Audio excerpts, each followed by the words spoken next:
The Phoenix Suns are an up-and-coming team. They went undefeated in the bubble and showed signs of how they can be threats in the Western Conference.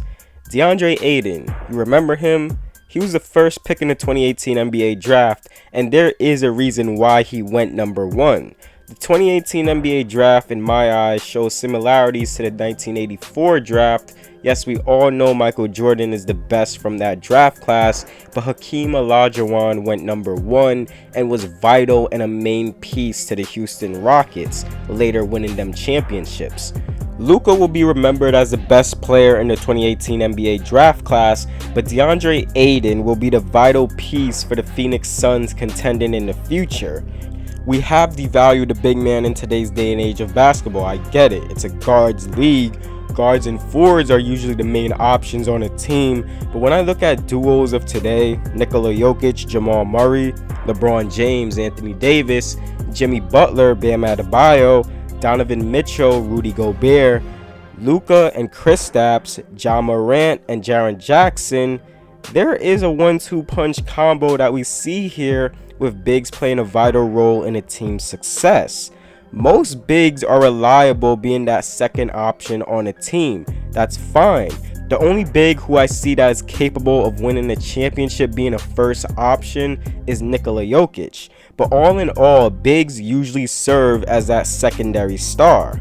A big nowadays must be able to score inside and stretch the floor and be either a great defensive big that can guard multiple positions and or a great playmaker and passer, comfortable with the ball in your hands. So when I look at Deandre Ayton, 18 points, 11 rebounds in 38 games played this season, improved defensively as a player, grown as a stretch big, and growing as a passer, he is that perfect second option next to a high-level scorer such as Devin Booker. He only played in 38 games, and had he played a full season with the Phoenix Suns, they very well could have been a lock at the 8th seed. The Suns weren't bad this season and got good production from their guys. Ricky Rubio, very underrated player who is capable of defending and a great facilitator. Kelly Oubre had a breakout year. Mikal Bridges, great defensive guy. Aaron Baines, Cameron Payne had some decent games in the bubble. Dario Saric, Cam Johnson, Javon Carter. They were 10th in the league in pace, a pretty good scoring team, could grow overall as a better defensive team, but they grew a lot ever since the 2018-2019 season, where their offensive production was inconsistent and their defensive production was flat out terrible. This is an overall growing roster, and they are getting better as the years go by. Pretty good group of guys that the Suns had this season, but they were just missing another piece, which was Deandre Ayton, I believe. Ayton shot at 54% from the field, 23% from 3, and 75% from the free throw line, with an overall true shooting percentage of 56%. He is a big that plays mostly inside, shot 69% in the restricted area, 36% from mid-range, and in the paint he shot it at 44%. Ayton's offensive production for a big is good, can be a threat in the mid-range and score inside, attacks mismatches, pick and roll, pick and pop threat, also a lob threat. He has that big body, strong frame in which you need. He usually operates in the post, and he relies on mostly strength and a hook shot to get his points up. He is mostly right hand dominant, and you see a lot of his plays he is usually shooting with the right hand. Also, as stated before, very reliant on his strength, backing down players, then getting over to his right hand to shoot a hook shot. He is good, and I like his ability to get into post position, establish his position, and make sure his defender is closed off, then calls for the ball to the hand that he wants it at. I want to see more finesse out of Ayton, being a creator in the post. He has good hands, he has a feel working in the post, not sure if his footwork is all too there yet, but he has shown glimpses he can be a creator there. It's good that he understands and uses his strength to score inside, but if he can mix in some finesse moves to keep his defenders constantly guessing, he'll be an unstoppable scorer in the post, as well as utilizing his left hand. Here on this play, Ayton gets the ball on the top key, drives to the left inside on Thon Maker, gets Don committed playing Ayton fully to the left, cuts Ayton off a bit, but then smart play by Ayton quickly spins and gets that hook shot off on his right side. This is a simple play, understanding and outsmarting your defender, getting them out of position and getting to the area that you want to score at. This next play is just outsmarting your opponent here. Ayton goes into a pick and roll with Ricky Rubio. Mavs take away a shot for Ricky Rubio, but Rubio is able to get it to Ayton. Now Kristaps is coming full force at Ayton. Maybe Ayton could have went straight up and tried to power through Kristaps, but wouldn't be smart due to Kristaps' length. But nah, how about Ayton completely stun and take Kristaps out of position with a spin move and an easy score by Ayton. These are the moves that makes it hard for the defense to plan against you, because you have a variety of moves in your arsenal to go to. Then if you can do more stuff like this play on Jarrett Allen, give him a bump, then easily get into a fadeaway shot and hit that with ease. He will be a flat out problem if he isn't already. Seen him connect on those fadeaway shots already this season, so there is potential there. He has really good hands, good touch around the rim, and can score with that hook on tough defense. Also very patient working inside as well. I really like this play. He establishes great post position on OG Anunoby, a great defender here. OG actually plays the best possible defense you can here, but Ayton quickly able to establish his position and seal off OG, gets the ball, and this is just an easy turnaround hook shot and score while being smothered by OG. He has made many buckets just from that hook shot. If Ayton is able to be a bit of a playmaker from the inside, that will really help in his production. Being able to scan the floor, have the ball secure, react to double teams and finding the open man, then grow even more as a mid-range shooter and more of a finesse post player. He will be very, very dangerous, and I can see him growing to that. His overall IQ for the game and understanding how he can use his strengths to make his teammates better will be vital in his development.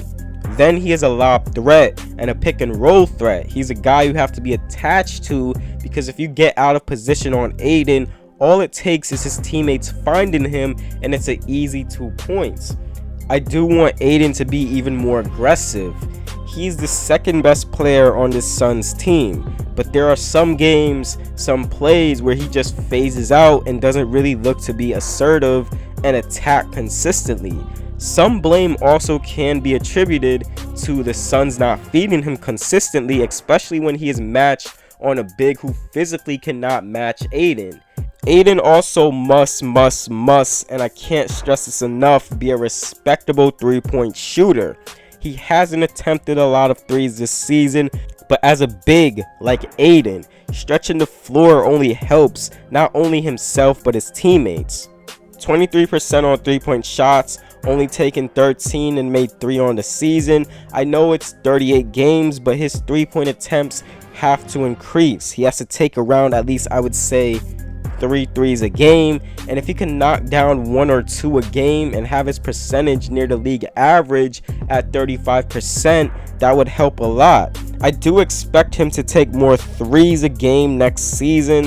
He probably will shoot it at around 30%, but if he is able to show teams that he is confident and willing to shoot them and can make them, that will put even more pressure on the defense. As the years do go on, I do expect him to shoot more and more, and his percentage will get better. His mid-range shot doesn't look bad. He is comfortable there. Just a matter of expanding now to the three-point line. Now, with all this being said, he is 21 years old now, and he has a lot of potential, and he averaged 18 points and 11 rebounds this year and showed growth defensively. Ayton's ceiling is still crazy because there's so much more he can improve on and get better on that will make him a dominant player. Deandre Ayton defensively has taken a lot of strides since his rookie year, and it's a good leap. In his rookie year, he was getting eaten alive defensively and wasn't showing much fight in him. Now he has grown and shown potential that he can be a rim protector and a switchable guy, someone who could switch out and guard multiple positions. This is vital for a big nowadays. I really like his ability to not be thirsty for blocks. He is good at getting them, timing, and has the instincts to go ahead and get a block and protect the rim, but Ayton is good at just letting his body and his wingspan do all the defense and just standing his ground. He isn't jumpy, he doesn't bite on fakes, he moves with the offensive player and he just stands his ground and forces a player into a bad shot. Here on this play, close game, Grizzlies are up.